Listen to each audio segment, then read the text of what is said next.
Hello guys, welcome to youth competition time. आशा करते हैं आप लोग सब स्वस्थ होंगे और अपनी तैयारी में बहुत अच्छे से लगे होंगे। जैसा कि आपको पता है आरआरबी, आरआरबी का मतलब, जब मैं आरआरबी बोलता हूं तो आरआरबी से रिलेटेड जितने भी एग्जाम हो, चाहे आपका जेई हो, चाहे आपका एएलपी हो, चाहे पैरामेडिकल हो, टेक्नीशियन हो, जितने भी आरआरबी से रिलेटेड है उसमें सबसे इंपॉर्टेंट आपका क्या रहता है? General science. जनरल साइंस में किसकी बात करें सर? हम फिजिक्स, केमिस्ट्री एंड बायोलॉजी। और आपको यह पता है सर, चाहे आरआरबी एनटीपीसी की बात कर लें, चाहे हम एएलपी की बात कर लें, जेई की बात कर लें, जेई प्री, एएलपी प्री, इन सब में सर जनरल साइंस का बहुत अच्छा रोल होता है और अच्छे खासे क्वेश्चन आते हैं। तो सर अभी आपने एएलपी का भी फॉर्म फिलअप कर लिया है, आरआरबी जेई का भी नोटिफिकेशन आ गया है, बहुत जल्द उसका भी फॉर्म आप फिलअप करोगे।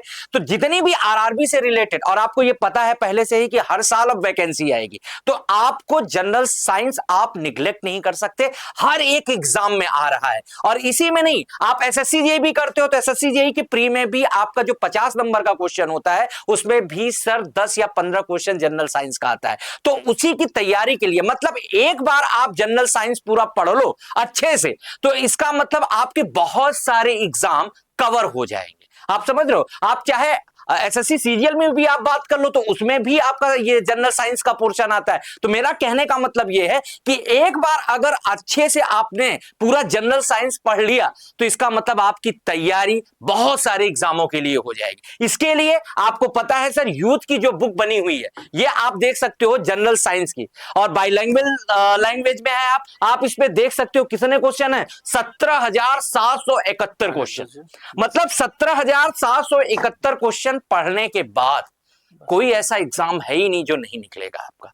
और उसी की क्लास आपकी लगने जा रही है यूट्यूब पे, और अभी फिलहाल YouTube पे ये क्लास फ्री रहेगी आप, ताकि उसको डेमो देख लो कि किस तरीके से पढ़ाया जाता है। क्या क्या आप यहां पे देखोगे कि आपको किस तरीके से याद हो जाएंगी चीजें, क्वेश्चन के माध्यम से पूरी थ्योरी कैसे कवर की जाती है वो भी आप देखोगे। मतलब जो चीजें याद करने वाली होंगी उसको याद कराया जाएगा, जिसको ट्रिक से याद करना है वो भी याद कराया जाएगा, पूरा इस चीज को कवर किया जाएगा ताकि आपके एग्जाम में कोई चूक ना हो। तो इस बुक को पढ़ाने के लिए मैं सर को इंट्रोड्यूस करना चाहूंगा, जो ये बुक को आपको पूरी अच्छी तरीके से एक एक कॉन्सेप्ट, एक एक थ्योरी पूरा डिटेल से आपको पढ़ाएंगे। तो मैं वेलकम करना चाहूंगा राहुल सर का।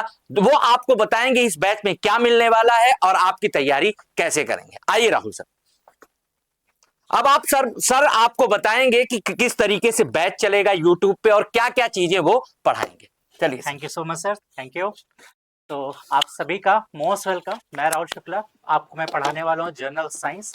और आपको पता है जनरल साइंस दिखने में तो बड़ा छोटा सा शब्द है, लेकिन इस जनरल साइंस में कई सारे सब्जेक्ट्स होते हैं, लाइक बायोलॉजी सेक्शन, फिजिक्स और केमिस्ट्री।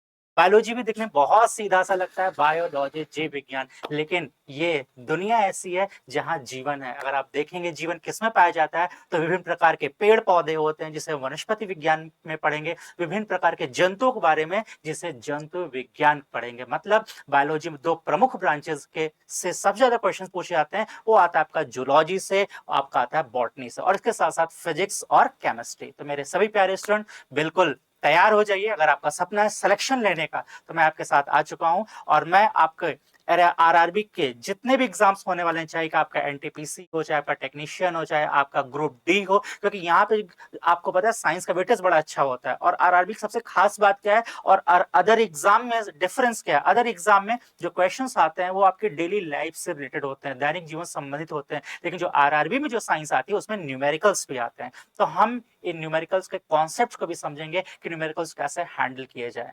ठीक है, तो हम नेक्स्ट क्लास में और आगे डिस्कस करेंगे। थैंक यू, जय हिंद।